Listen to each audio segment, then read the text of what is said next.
অফিসে আমার প্রতি সবার নজর ছিল, শুধুমাত্র সহকর্মীরা নয়, বরং আমার বসও আমার দিকে বেশ নজর রেখেছিলেন। একদিন বস আমাকে তার কেবিনে ডেকে আমার সাথে জোর করে খারাপ কিছু করার চেষ্টা করেন। আমি সাহস করে বসকে দূরে ঠেলে দিয়ে কেবিন থেকে বের হয়ে আসি। বের হয়ে লিফটে উঠতেই বসও আমার পিছু নেন। হঠাৎ লিফটটি বন্ধ হয়ে যায়। আমাকে একা দেখে বস লিফটের মধ্যেই আমাকে। একদিন অবশেষে কুনাল বসের কাছে গিয়ে কিছু কথা বলার সাহস পেলাম। সেদিন রাতে নিজের মতো করে সাজগোজ করে তার ঘরের দিকে রওনা হলাম। ঘরে ঢুকে দেখি সে জানালার পাশে দাঁড়িয়ে বাইরে তাকিয়ে আছে। ধীরে ধীরে তার দিকে এগিয়ে গিয়ে পেছন থেকে হালকা করে স্পর্শ করি। কিছুক্ষণ এমনই দাঁড়িয়ে থাকলাম, আর সে আমার থেকে দূরে সরে গেল না। আমি বললাম, কুনাল, কেন এমন করে এড়িয়ে যাচ্ছ? তুমি কি জানো কতদিন ধরে তোমাকে নিয়ে আমি কত চিন্তা করছি? তোমার সামনে থাকলেও তুমি কেন এমন দূরে দূরে থাকছ? কথাগুলো বলতে বলতে আমার হাত তার কাঁধে স্পর্শ করে। সে ঘুরে তাকালো না, আর আমি মৃদু হাসি দিয়ে তাকে জড়িয়ে ধরলাম। যেন মুহূর্তটি থেমে গেল আমাদের জন্য। বন্ধুরা, আজকের গল্পটি অনেক বেশি স্পেশাল। আশা করছি তোমাদের ভালো লাগবে। আর প্লিজ ভিডিওটিতে একটা লাইক করে দেও। আমার বয়স 25 বছর। আমি অনেক সুন্দর আর আকর্ষণীয় ছিলাম। আমার নাম তানিয়া। শহরে আসার পর থেকেই আমি অনেক ছোট পোশাক পরে থাকি, যা আমাকে আরও আকর্ষণীয় করত। আমি আমার শরীরের অনেক যত্ন নিতাম। এত কিছুর করার পিছনে একটা কারণ হলো যেন আমি একটি ভালো চাকরি পাই। এই চাকরি পাওয়ার জন্য আমি ইচ্ছা করেই বসের গাড়ির সামনে যেতে চেয়েছিলাম, কারণ এতে আমার চাকরি পাওয়ার সম্ভাবনা ছিল। কিন্তু আমি জানতাম না যে এই চাকরির মূল্য আমাকে আমার সম্মান দিয়ে দিতে হবে। হালকা আঘাতের কারণে আমার হাঁটুতে সামান্য ব্যথা হয়েছিল, তবে সৌভাগ্যক্রমে বড় কোনো আঘাত পাইনি। বস আমাকে সাহায্য করে হাসপাতালে নিয়ে যান এবং প্রাথমিক চিকিৎসার ব্যবস্থা করেন। তিনি তখনও জানতেন না যে আমি তার কোম্পানিতে ইন্টারভিউ দিতে এসেছিলাম।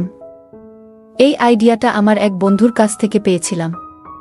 সে আমার এই বসের কোম্পানিতে কাজ করে। বস আমার ঠিকানা জানতে চেয়েছিলেন এবং ক্ষতিপূরণের জন্য আমাকে কিছু আর্থিক সাহায্য করেছিলেন। শহরে আমার কোনো আত্মীয় ছিল না এবং আমি চিরতরে আমার মামার বাড়ি ছেড়ে চলে এসেছিলাম, কারণ আমার মামি আমাকে অনেক কষ্ট দিয়েছিলেন। আমার এই পরিস্থিতির কথা বসকে জানাই এবং বলি যে এই শহরে আমার কেউ নেই, আমি এখানে চাকরির খোঁজে এসেছি। তখন বস বললেন, ঠিক আছে, আমি আমার বাড়িতে তোমার জন্য একটি রুমের ব্যবস্থা করতে পারি এবং সুস্থ হয়ে উঠলে তোমাকে চাকরির একটা ব্যবস্থা করে দিব। বসের এই সহায়তার মাধ্যমে তিনি একজন ভালো মানুষ বলে মনে হচ্ছিলেন এবং আমারও থাকার কোনো নির্দিষ্ট জায়গা ছিল না, তাই আমি তার প্রস্তাবটি মেনে নিলাম। তার নাম ছিল কুনাল। তার বাড়ি বড় হলেও তিনি একাই থাকতেন এবং বাড়িতে কয়েকজন কর্মচারী ছিল। বাড়িতে আসার পর খুব বেশি সময়ও হয়নি, তাই আমি শান্তভাবে তার দেওয়া ঘরটিতে চলে গেলাম। আচমকা ঘটে যাওয়া এই দুর্ঘটনাটি আমার জীবনে অদ্ভুত কিছু ঘটনা নিয়ে আসবে তা একদমই বুঝতে পারিনি। তবে এটুকু জানতাম যে এমন হঠাৎ করে কারো সাথে সাক্ষাৎ হওয়ার পেছনে কোনো না কোনো কারণ থাকে। যখন পর্যন্ত আমার পা পুরোপুরি সুস্থ হচ্ছিল না, কুনাল আমার প্রতি অনেক যত্ন নিয়েছিলেন। এই সময়ে জানতে পারলাম তিনি একজন সফল ব্যবসায়ী। কিছুদিনের মধ্যেই আমি পুরোপুরি সুস্থ হয়ে উঠলাম। সুস্থ হওয়ার পর ভাবলাম যে এবার আমাকে সেই বাড়ি ছেড়ে যেতে হবে। সেদিন কুনাল নিজেই আমাকে জিজ্ঞাসা করলেন যে আমি কবে চলে যাব। তখন আমি তার সামনে আবেগে ভেঙে পড়লাম। বললাম, আমার এখানে থাকার মতো কোনো জায়গা নেই এবং এখনো পর্যন্ত কোনো চাকরিও পাইনি। যেদিন আপনার গাড়ির সাথে আমার দুর্ঘটনা হয়েছিল সেদিন আমার একটি ইন্টারভিউ ছিল, যা এখন আমার হাতছাড়া হয়ে গেছে। আমার কান্না দেখে কুনাল আমাকে তার কোম্পানিতে একটি চাকরি দিলেন এবং তার বাংলোতে থাকার জন্য একটি রুমের ব্যবস্থা করলেন। তিনি বললেন, যতদিন না অন্য কোথাও থাকার ব্যবস্থা করছি ততদিন আমি এখানে থাকতে পারি। এত ভালো সুবিধা পাওয়ায় আমি সেই বাড়ি ছাড়তে চাইনি, কিন্তু কুনাল আমাকে অন্য কোথাও থাকার জন্য 1 মাস সময় দিয়েছিলেন। এবার থেকে আমার নতুন চাকরি শুরু হলো। অফিসে গিয়ে জানতে পারলাম যে কুনাল এর বাবা এখানকার বড় বস। সেদিন প্রথমবার তার সাথে আমার দেখা হওয়ার কথা ছিল অফিসে। আমি কেবিনে ঢুকতেই তিনি কিছুক্ষণ তাকিয়ে রইলেন এবং আমাকে বসতে বললেন। আমি নিজের পরিচয় দিলাম এবং তারপর কেবিন থেকে বের হতে যাব। তখন তিনি হঠাৎ করে আমার হাত দুটি ধরে ফেললেন এবং ছাড়তে চাইছিলেন না। তার এই ব্যবহারে আমি কিছুটা অবাক হয়ে গেলাম। কেন জানি না মনের ভিতর অনেক ভয় পেতে থাকলাম। চাকরির প্রথম দিনেই তিনি আমাকে 5-6 বার কেবিনে ডেকেছিলেন, যা আমার খুব একটা ভালো লাগছিল না। তবুও কিছু বলার সাহস পাইনি, কারণ কিছু বললে হয়তো চাকরিটা চলে যেত। সেদিন সন্ধ্যায় বাড়ি ফিরলে দেখি ছোট বস কুনাল বাড়িতে নেই। আমি বাড়ির পরিচারিকার কাছে বসের ব্যাপারে জানতে চাইলে সে জানান কুনাল এই বাড়িতে একাই থাকেন। তার এত ধন সম্পদ দেখে আমার চোখ যেন চকচক করছিল। আমার মনে অর্থের লোভ তৈরি হতে শুরু করে। রাতে ইচ্ছাকৃতভাবে ছোট পোশাক পরে কুনালের রুমে যাই। আমি সামান্য ল্যাংড়াতে হাঁটছিলাম, যা দেখে কুনাল এগিয়ে এসে জানতে চান কি হয়েছে। আমি বললাম আমার পায়ে খুব ব্যথা হচ্ছে আর সহ্য করতে পারছি না। এই ব্যথা তার সেদিনের অ্যাক্সিডেন্ট এর কারণে হচ্ছে। কুনাল বস অনেক ভালো মনের মানুষ ছিল। আমি তার প্রেমে পড়ে গিয়েছিলাম, আর আমার ভিতরে টাকার লোভ কাজ করছিল। আমি বললাম পায়ের ব্যথা সহ্য করতে পারছি না, তাই এখানে এসেছি। কুনাল আমার হাত ধরে আমাকে বিছানায় বসিয়ে দিল এবং আমার পায়ে ক্রিম লাগাতে শুরু করল। আমি ছোট পোশাক পরা ছিলাম, যা হাঁটুর উপরে পর্যন্ত ছিল। আমি কুনালের দিকে তাকিয়েছিলাম, আর সে মনোযোগ দিয়ে আমার পায়ে ক্রিম লাগাচ্ছিল। সে একবারও আমার দিকে তাকায়নি। জানি না কেন। আমি ধীরে ধীরে তার কাছে আসার চেষ্টা করছিলাম। তখনই সে বলল, আজ রাতে আমি বাইরে গেস্ট রুমে ঘুমাবো, তুমি এই ঘরে বিশ্রাম নাও। তার এই কথা শুনে আমি হতভম্ব হয়ে গেলাম। এক মুহূর্তে যেন সব থেমে গেল। কুনাল শুধু আমার পায়ে ব্যথার ক্রিম লাগিয়ে কিছুক্ষণ পর রুম থেকে বেরিয়ে গেল। কিন্তু এত সহজে হাল ছাড়ার মতো আমি নই। আমি জানতাম কিভাবে নিজের উদ্দেশ্য পূরণ করতে হবে, তাই আমার চেষ্টা চালিয়ে গেলাম। পরের দিন আমি ঠিক সময়ে অফিসে পৌঁছালাম, যদিও কুনাল আমাকে তাদের বাড়িতে থাকার সুযোগ দিয়েছিল। অফিসের পথে আমরা আলাদা আলাদা যেতাম। অফিসে ঢুকে লিফটের সামনে এসে দেখি বড় বসও সেখানে দাঁড়িয়ে আছেন। তিনি কুনালের বাবা। লিফটে ওঠার পর তিনি আমাকে আন্তরিকতার সঙ্গে শুভ সকাল জানালেন এবং এক মুহূর্তের জন্য বন্ধুত্বপূর্ণ ভঙ্গিতে কাঁধে হাত রাখলেন। এরপর আচমকা তার হাতের অবস্থান একটু অস্বস্তিকর মনে হল, যদিও তিনি কিছু বলেননি। অফিস ছিল ৫ম তলায়, আর লিফটের দরজা খোলার জন্য আমরা তখন অপেক্ষা করছিলাম। লিফট আমাদের গন্তব্যে পৌঁছানোর আগেই হঠাৎ বন্ধ হয়ে গেল। সিকিউরিটিতে ফোন করার বদলে বড় বস আমাকে নিজের দিকে টেনে নিলেন। আমি বললাম, আপনি কি করছেন? যা কিছু করছেন সবকিছু ক্যামেরায় ধরা পড়ছে। তিনি হাসলেন এবং বললেন, এই কোম্পানি, এই ক্যামেরা, সবকিছু আমার নিয়ন্ত্রণে। এই ফুটেজ কিভাবে ব্যবহার করতে হবে তা আমি ভালোই জানি। এরপর তিনি বললেন, তানিয়া, তুমি খুব সুন্দরী। এত সুন্দর মেয়ে আগে এই কোম্পানিতে দেখিনি। তোমার চাকরিটা কিভাবে পেয়েছ সেটা আমি জানি, কিন্তু এই চাকরি ধরে রাখতে চাইলে আমাকে ভালো রাখতে হবে। তার এই ধরনের কথা শুনে আমার মনে অনেক কষ্ট পেলাম। বসের বয়স প্রায় ৬০ হবে, কিন্তু তিনি তার বয়সকে মানতে রাজি নন। তিনি আরও বললেন, যদি দ্রুত ধনী হতে চাও তবে এটাই সঠিক পথ। আমারও আর্থিক সচ্ছলতা অর্জনের ইচ্ছা ছিল, তবে এভাবে নয়। তার কাছাকাছি আসতে আমার অস্বস্তি হচ্ছিল। তিনি নিজের হাত থেকে ব্যাগটা নিচে রেখে আমাকে আরও শক্ত করে ধরলেন। ঠিক তখনই হঠাৎ করে লিফট চালু হয়ে যায় এবং তিনি আমার থেকে দূরে সরে যান। লিফটের দরজা খুলতেই দেখি সামনে কুনাল দাঁড়িয়ে। সে জিজ্ঞাসা করল, তানিয়া, তুমি ঠিক আছো তো? আমি মাথা নেড়ে তাকে আশ্বস্ত করলাম এবং লিফট থেকে বেরিয়ে এলাম। বাইরে এসে নিজের ডেস্কে গিয়ে প্রথমেই ২ গ্লাস পানি খেলাম, কারণ লিফটে যা ঘটেছিল তাতে আমি বেশ ঘাবড়ে গিয়েছিলাম। শহরে একা এসে নিজের দায়িত্বে এখানে থাকার সিদ্ধান্ত নিয়েছিলাম, তাই জানতাম যে এমন পরিস্থিতিরও মুখোমুখি হতে পারে। একজন একা মেয়ের জন্য এই পথটা একেবারেই সহজ নয়। চাকরির ২য় দিনেই কোম্পানির বড় বস আমার সাথে এমন অনাকাঙ্ক্ষিত আচরণ করার চেষ্টা করেছিলেন। কষ্টে নিজেকে সামলে নিলাম। আজ অফিসে আমার এক সহকর্মী আমাকে জানালো যে কুনাল এবং বড় সাহেবের মধ্যে ঘনিষ্ঠ সম্পর্ক রয়েছে। কুনাল আসলে বড় সাহেবের ছেলে এবং কিছুদিন আগে প্রথমে আমি তাদের লিফটে একসঙ্গে দেখেছিলাম, কিন্তু তারা এমনভাবে আচরণ করছিলেন যেন একে অপরকে চিনেন না। কুনাল একাই থাকতেন, হয়তো তার বাবার কিছু খারাপ দৃষ্টিভঙ্গির কথা জানতেন বলেই দূরে থাকার সিদ্ধান্ত নিয়েছিলেন। আমি তাদের ব্যক্তিগত বিষয়ে জড়াতে চাইনি। আজ পুরো দিন বড় বস আমাকে কেবিনে ডাকেননি, যা আমার জন্য একটু অদ্ভুত লেগেছে। কুনালের বয়স অনুযায়ী যে জিনিসগুলি তারই উপভোগ করার কথা, সেগুলো তার বাবা এই বয়সে করতে চাইছিলেন। আমি মূলত কুনালের মনোযোগ পাওয়ার চেষ্টা করছিলাম, কারণ তাকে আমার লক্ষ্য হিসেবে ধরেছিলাম। তার বয়স প্রায় ৩৫ বছর বয়স হলেও তার মধ্যে এক ধরনের উজ্জীবিত চেতনা ছিল যা বারবার আমাকে তার দিকে টানছিল। সেদিন রাতে আমি ইচ্ছাকৃতভাবে তাকে আমার ঘরে ডেকে স্কার্টের হুক লাগানোর জন্য বলি। তখন তার হাতের সামান্য স্পর্শ অনুভব করেছিলাম। হুক লাগানোর পর কুনাল দ্রুত রুম থেকে বেরিয়ে যান। সে দিন দিন আমার কাছ থেকে দূরে সরে থাকতে শুরু করছিল। জানি না কেন আমি তাকে আমার মনের কথাগুলো বুঝাতে পারছি না। কিছুক্ষণ পর আমি প্রস্তুত হয়ে তার ঘরে যাই, কিন্তু তাকে সেখানে খুঁজে পেলাম না। সেদিন আমি তার জন্য অনেক সুন্দর করে সেজেছিলাম, যে কেউ আমাকে দেখলে অবাক হয়ে যেত। পুরো বাড়িতে খোঁজাখুঁজি করেও তার সন্ধান পেলাম না। তখন বাড়ির কাজের লোকের কাছে জিজ্ঞাসা করলাম তিনি কোথায় আছেন। তারা জানালেন যে কুনাল কোনো কাজের জন্য বাইরে গিয়েছেন। কুনালের জন্য অপেক্ষা করতে করতে অবশেষে আমি নিজের ঘরে গিয়ে ঘুমিয়ে পড়লাম। এভাবে কেটে গেল কয়েকদিন। প্রতিদিন রাতে আমি পরিপাটি হয়ে কুনালের ঘরে যেতাম, কিন্তু কখনোই তাকে সেখানে খুঁজে পেতাম না। রাতে সে কোথায় যেত তা আমার বুঝে আসছিল না। এত সুন্দরী ও আকর্ষণীয় মেয়ে তার সামনে থাকার পরও সে কেন আমার প্রতি আকর্ষণ বোধ করছিল না, এ নিয়ে আমার মনে কৌতূহল তৈরি হয়েছিল। একদিন অবশেষে তার কাছে গিয়ে কিছু কথা বলার সাহস পেলাম। সেদিন রাতে নিজের মতো করে সাজগোজ করে তার ঘরের দিকে রওনা হলাম। ঘরে ঢুকে দেখি সে জানালার পাশে দাঁড়িয়ে বাইরে তাকিয়ে আছে। ধীরে ধীরে তার দিকে এগিয়ে গিয়ে পেছন থেকে হালকা করে স্পর্শ করি। কিছুক্ষণ এমনই দাঁড়িয়ে থাকলাম, আর সে আমার থেকে দূরে সরে গেল না। আমি বললাম, কুনাল, কেন এমন করে এড়িয়ে যাচ্ছ? তুমি কি জানো কতদিন ধরে তোমাকে নিয়ে আমি কত চিন্তা করছি? তোমার সামনে থাকলেও তুমি কেন এমন দূরে দূরে থাকছ? কথাগুলো বলতে বলতে আমার হাত তার কাঁধে স্পর্শ করে। সে ঘুরে তাকালো না, আর আমি মৃদু হাসি দিয়ে তাকে জড়িয়ে ধরলাম। সে আমায় আলতো করে নিজের বাহুতে টেনে নিল, যেন মুহূর্তটি থেমে গেল আমাদের জন্য। ধীরে ধীরে আমাকে নিয়ে বিছানার কাছে নিয়ে এলো।